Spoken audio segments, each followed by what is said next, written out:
नमस्कार, आप देख रहे हैं इकोनॉमी टुडे। मैं हूं आसिफ गुलाटी गुंबर और कारोबार जगत की अहम खबरों के साथ हम हाजिर हैं इस प्रमुख आर्थिक शो पर।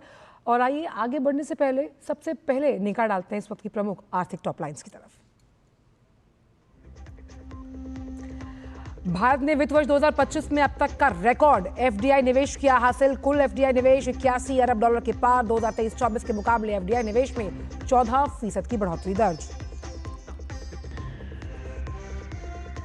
आयकर दाताओं को मिली बड़ी राहत। आयकर रिटर्न दाखिल करने की समय सीमा बढ़ाई गई। 31 जुलाई से बढ़ाकर 15 सितंबर की गई आयकर रिटर्न दाखिल करने की तारीख।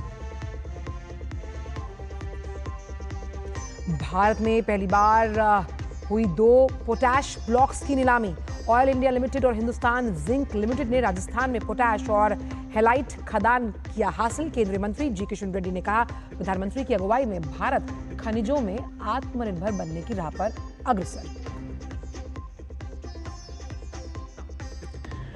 और आज गिरावट के साथ खुले भारतीय शेयर बाजार। 200 पॉइंट्स की गिरावट के साथ सेंसेक्स 81,100 के पार कर रहा है कारोबार। वहीं निफ्टी में भी गिरावट 24,700 का लेवल।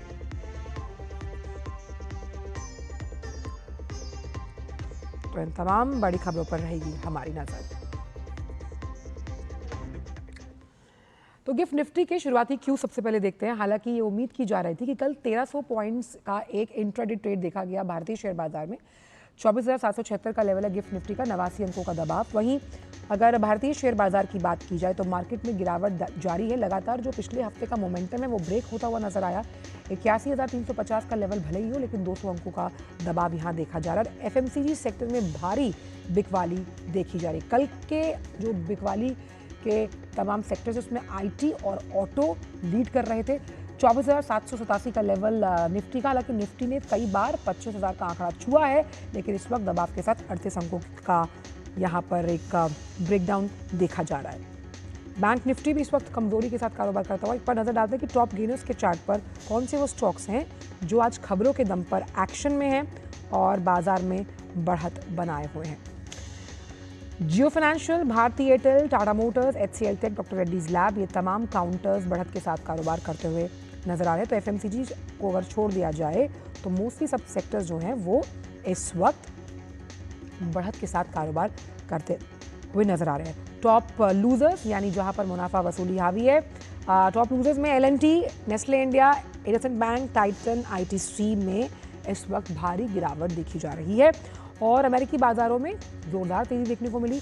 वजह यह रही कि जब यूरोपियन यूनियन पर टैरिफ लागू करने का संकट टला है, उसके बाद जो बाजार में एक अनिश्चितता का माहौल है वो कहीं ना कहीं थोड़ा थमता हुआ नजर आ रहा है। तो इक्विटी मार्केट में इंडिगो की एक बड़ी ब्लॉक डील के बावजूद अगर देखें तो डीआईएस की खरीदारी है।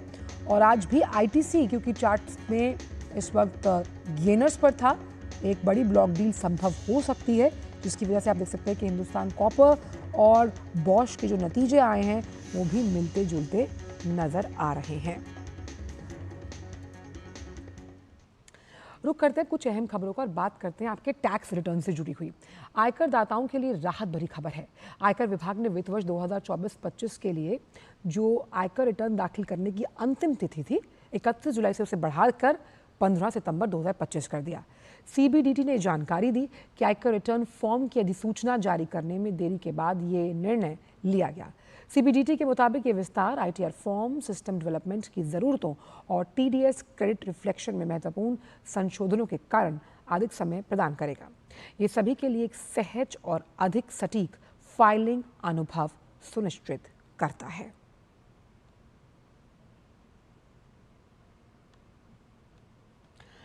और अब बात पोटैश माइनिंग से जुड़ी हुई। भारत में पहली बार 2 पोटैश ब्लॉक्स की नीलामी हुई है। नीलामी में ऑयल इंडिया लिमिटेड और हिंदुस्तान जिंक लिमिटेड ने राजस्थान में पोटैश और हेलाइट खदान हासिल की।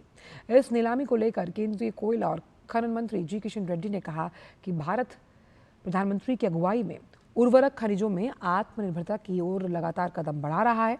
इस कदम से देश में पोटैश खनन को बढ़ावा मिलने, आयात पर निर्भरता कम होने के साथ साथ कृषि क्षेत्र के समर्थन के मजबूत होने की उम्मीद है।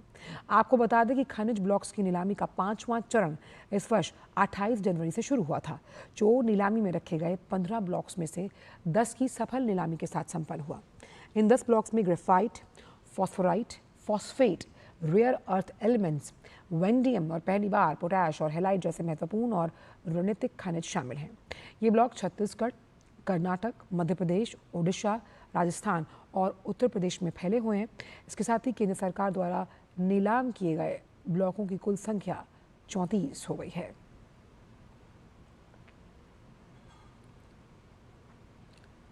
और अब बात सार्वजनिक क्षेत्र की दूरसंचार कंपनी BSNL की, जिसने बड़ी उपलब्धि हासिल की। कंपनी ने पहली बार लगातार दूसरी तिमाही में मुनाफा हासिल करने का रिकॉर्ड बनाया। दूरसंचार ऑपरेटर BSNL ने जनवरी से मार्च 2025 की तिमाही के दौरान 280 करोड़ रुपए का शुद्ध लाभ दर्ज किया। इससे पहले अक्टूबर से दिसंबर 2024 तिमाही में कंपनी ने 262 करोड़ के मुनाफे की जानकारी दी। यानी सिर्फ 6 महीनों में अगर देखें तो BSNL ने कुल 542 करोड़ की कमाई की।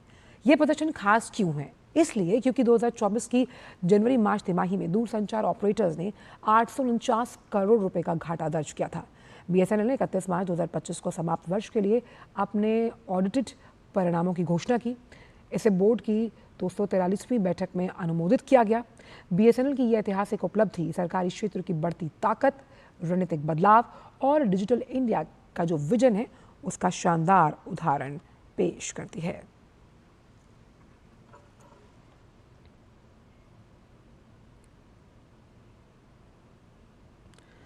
और केंद्रीय संचार मंत्री ज्योतिरादित्य सिंधिया ने BSNL की इस बड़ी उपलब्धि को हासिल करने पर सोशल मीडिया अकाउंट X पर लिखा कि अपने मुनाफे के रास्ते पर आगे बढ़ते हुए BSNL ने वित्त वर्ष 2025 की जनवरी मार्च तिमाही में 280 करोड़ रुपए का मजबूत शुद्ध लाभ दर्ज किया, जो वित्त वर्ष 2025 की तीसरी तिमाही में 261 करोड़ रुपए के बाद लगातार 2 तिमाहियों में मुनाफा कमाने का रिकॉर्ड है।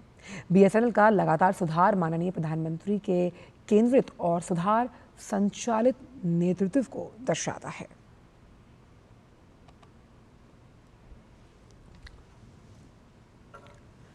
वक्त छोटे से ब्रेक का, ब्रेक के उस पार आकर जानेंगे आज का फोकस किस पर है। सुनो, एक अच्छी इंश्योरेंस पॉलिसी AI से पूछते हैं। एक ऐसी पॉलिसी जिसमें प्रीमियम पेमेंट हो लिमिटेड पर इनकम आती रहे लाइफ टाइम। LIC का जीवन उत्सव। एक ऐसी पॉलिसी जो दे होल लाइफ इंश्योरेंस कवर भी। LIC का जीवन उत्सव। वाह, चलो तो LIC की जीवन उत्सव पॉलिसी ही लेते हैं। मैं भी तुमसे यही कह रही थी, LIC का जीवन उत्सव। लाइफ टाइम सेलिब्रेशन मनाइए LIC के जीवन उत्सव के साथ। फ्यूचर सेट है। जब धरती चीर कर निकलता है लोहे का पत्थर और मिलता है मोंगिया के जोश से, फिर तपता है, पिघलता है और बनता है फौलाद। अब होता है सरिया सारी खूबियों के साथ। मोंगिया स्टील, मजबूत देश का मजबूत सरिया। और अब बात आज के फोकस से जुड़ी हुई।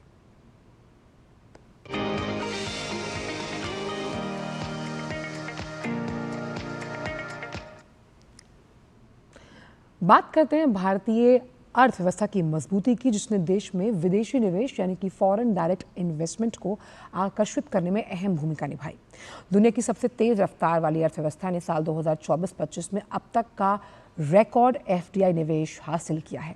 भारत में वित्त वर्ष 2024-25 में कुल FDI निवेश जो था वो 81 अरब डॉलर के महत्वपूर्ण आंकड़े को पार कर गया।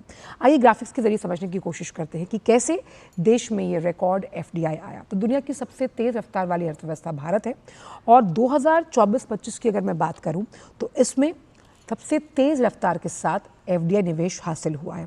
81 अरब डॉलर के इस महत्वपूर्ण आंकड़े को हमने छुआ, हम इसे पार कर गए।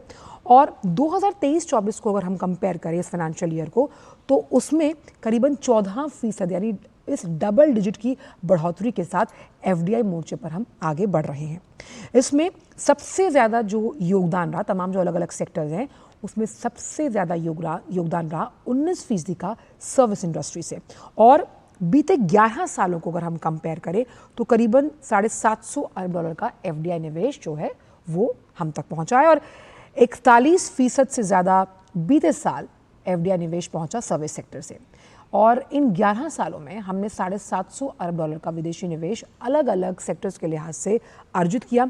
कंप्यूटर हार्डवेयर और सॉफ्टवेयर्स में लगातार जो विदेशी निवेशक हैं वो इसमें दिलचस्पी दिखा रहे हैं और इसीलिए इसके नंबर्स में काफ़ी इंकरेजिंग हैं और ग्लोबल मैन्युफैक्चरिंग हब बनने की राह पर भारत अग्रसर है। और सिंगापुर, अब हम जब इस आंकड़ों को बता रहे हैं, सबसे बड़ा निवेशक देश बनकर उभरा। 30% की हिस्सेदारी है उसकी और उसके बाद मॉरिशस की 17% और अमेरिका की 11%। और अलग अलग सेक्टर्स जो एक ग्रोथ ड्राइवर इंजन के तौर पर एफडीआई को लाने में कामयाब रहे, वो था टेलीकॉम, ऑटोमोबाइल्स, रिन्यूएबल एनर्जी, इन सभी में एफडीआई में बढ़ोतरी हुई है। अब अगर हम राज्यों के लेवल पर देखें तो एफडीआई का सबसे बड़ा पसंदीदा गंतव्य बना कौन? महाराष्ट्र। ये तो लबो-लुबाब हुआ कि एफडीआई की जो नंबर्स हैं वो कितने इनकरेजिंग हैं, लेकिन किस लिहाज से भारत की जो कारगर नीतियां रहीं जिनकी वजह से एफडीआई बढ़ रहा है, इसमें सबसे अहम है मेक इन इंडिया, यानी उससे जुड़ी जो तमाम सेक्टर्स हैं और पीएलआई स्कीम जो प्रोत्साहन योजनाएं चलाई गई उससे गति मिलती हुई नजर आई। आत्मनिर्भर भारत भी एक ऐसी ही पहल है जिसकी शुरुआत से एफडीआई को लाभ मिला, यानी कि विदेशी संस्थागत निवेशक यहाँ आए, उन्होंने निवेश किया और सरकार ने कई एफडीआई नियमों में ढील दी। रक्षा, दूरसंचार, नवीकरणीय ऊर्जा, ये तमाम वो क्षेत्र हैं जिन पर एफडीआई के नियमों में ढील दी गई और भारत एक मजबूत निवेशक सुरक्षा तंत्र की वजह से जो विदेशी निवेशक हैं उनके लिए पसंदीदा स्थान बना। इसी वजह से एफडीआई और आकर्षित हुआ। सिंगल विंडो क्लियरेंसेस, यानी आपने एक बिजनेस मॉडल लाकर भारत में पेश किया, आपको सिंगल विंडो क्लियरेंसेस, एक ही बार में आपके पेपर्स क्लियर हुए, रेड कार्पेट आपके लिए, इसीलिए भारत में आकर लोग अपनी कंपनियां लगाते हैं और इसने भी प्रत्यक्ष विदेशी निवेश को बढ़ाने में भागीदारी निभाई। अब अगर आपका एफडीआई मजबूत है तो आपका जो विदेशी मुद्रा भंडार है यानी फॉरेक्स रिजर्व है, यानी कितना पैसा आपके पास है देश को सुरक्षित रखने के लिए, संरक्षित करने के लिए, वो भी मजबूत रहा। इसके रिपलिंग इफेक्ट्स ये हुए कि रोजगार सृजन में कहीं ना कहीं हम सकारात्मक ग्राफ के साथ लगातार आगे बढ़ रहे हैं और इसी पूरी एफडीआई की खबर पर चर्चा करने के लिए बेहद खास मेहमान इस वक्त हमारे साथ मौजूद हैं। प्रोफेसर अश्वनी महाजन साहब आर्थिक विश्लेषक हैं। प्रोफेसर अश्वनी जी, बहुत बहुत स्वागत है हमारे इस खास शो पर। सवाल ये कि एफडीआई में ये भारी उछाल बहुत ही इनकरेजिंग नंबर है और ख़ास तौर पर सर्विस इंडस्ट्री इसकी अगुवाई करती हुई नजर आ रही है। देखिए, लंबे समय से भारत में मेक इन इंडिया पूर्व में और उसके बाद आत्मनिर्भर भारत 2020 से ये जो नीतियां सरकार की हैं देश में मैन्युफैक्चरिंग को और आगे बढ़ाने के लिए और दुनिया में make in India for the world जो नारा है उसको साकार करने के लिए किया गया है।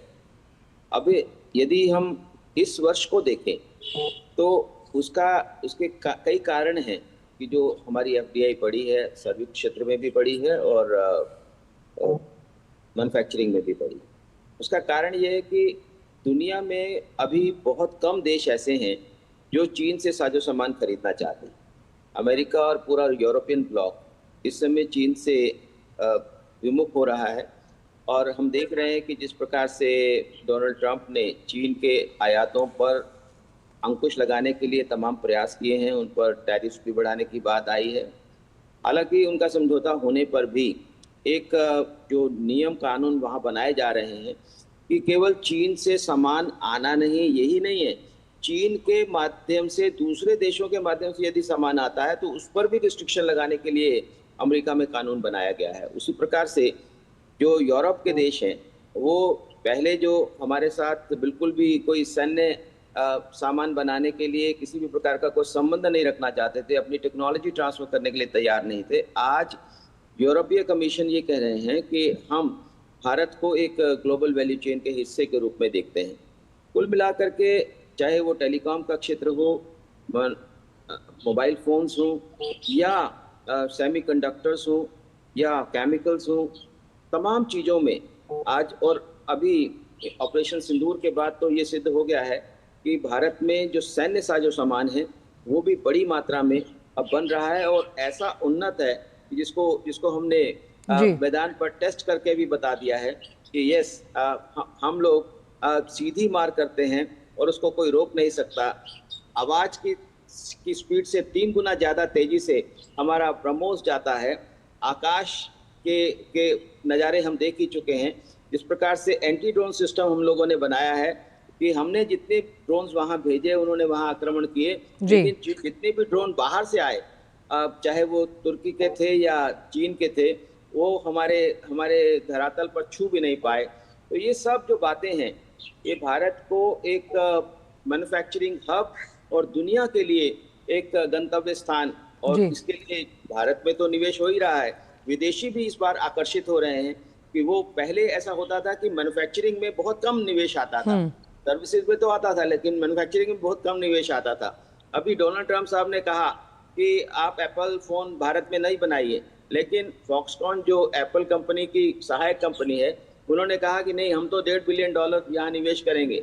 यानी कुल मिलाकर के सभी परिस्थितियां जैसी भी हों, दुनिया चाहे कोई भी उनको रोके, दुनिया के जो कंपनियां हैं भारत में निवेश करना चाहती हैं और भारत को एक मैन्युफैक्चरिंग हब बनाने की तरफ हम आगे बढ़ रहे हैं। तो ग्लोबल मैन्युफैक्चरिंग हब बनने के लिए एफडीआई तो आकर्षित हो ही रहा है प्रोफेसर महाजन, लेकिन इसमें पीएलआई स्कीम, आत्मनिर्भर भारत की जो पहल है, वो कितनी कारगर साबित होगी आने वाले समय में? देखिए, बहुत सारी स्कीम्स भारत सरकार लेकर के आई है। एक जो एमएसएमई को प्रमोट करने के लिए मैं यहाँ पर रेखांकित करना चाहता हूँ, केवल बड़ी कंपनियां ही नहीं है, छोटी छोटी कंपनियां, छोटे छोटे उद्योग जो एमएसएमई में हैं, आज हमारे स्पेस टेक्नोलॉजी में आगे बढ़ करके काम कर रहे हैं। डिफेंस में मैं जानता हूं कि बहुत सी छोटी कंपनियां डिफेंस के लिए काम कर रही हैं। मैं टेलीकॉम के क्षेत्र में जानता हूं कि बहुत सी छोटी कंपनियां जो है टेलीकॉम के क्षेत्र में काम कर रही हैं। हमने 5G बना दिया है। ऐसी सब बातें वो दुनिया को आकर्षित कर रही हैं। आज हमारा यूपीआई जो है पूरी दुनिया लेने के लिए तैयार बैठा है। और तो पीएलआई स्कीम एक स्कीम है जिसमें हमने 3.5 लाख करोड़ रुपया जो है वो दिया है उद्योगों को कि आप अपने देश में उत्पादन बढ़ाइए।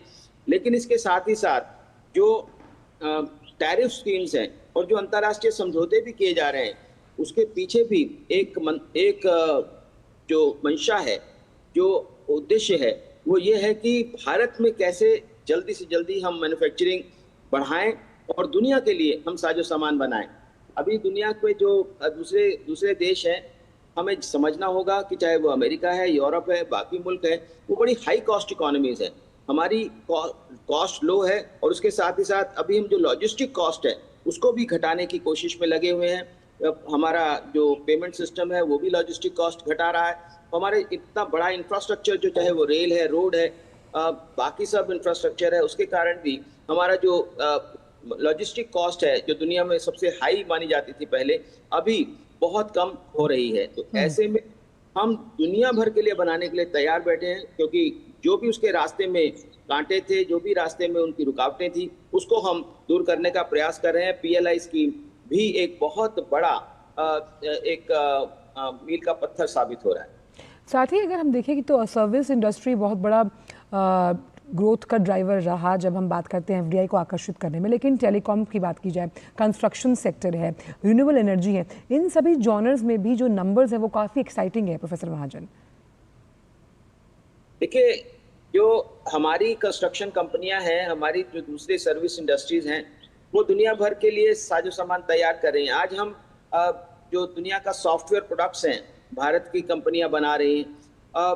जो दुनिया में हमारी जो देश की कंपनियां हैं, वहाँ के इंफ्रास्ट्रक्चर के कई ठेके ले रही हैं और कई स्थानों पर अभी जो जहाँ पर पहले केवल और केवल चीन ही टेंडर उठाता था, आज हमारी कंपनियां जब से जैसे अडानी ग्रुप की कंपनी है, अब वो लगातार दुनिया भर में इंफ्रास्ट्रक्चर बनाने के लिए तैयार बैठे हैं। तो ऐसे में दुनिया में चाहे वो चाबहार प्रोजेक्ट की बात हो, चाहे वो आईमैक की बात हो, हमारे लिए एक बहुत बड़े रास्ते खुल रहे हैं और उसके कारण दूसरी कंपनियां, विश्व की दूसरी कंपनियां जो हैं वो भी भारत की तरफ आकर्षित हो रही हैं कि ज़्यादा से ज़्यादा निवेश यहाँ करें, ताकि आगे चल कर के लाभ जो भारत के माध्यम से मिल सकता है वो ले सकें।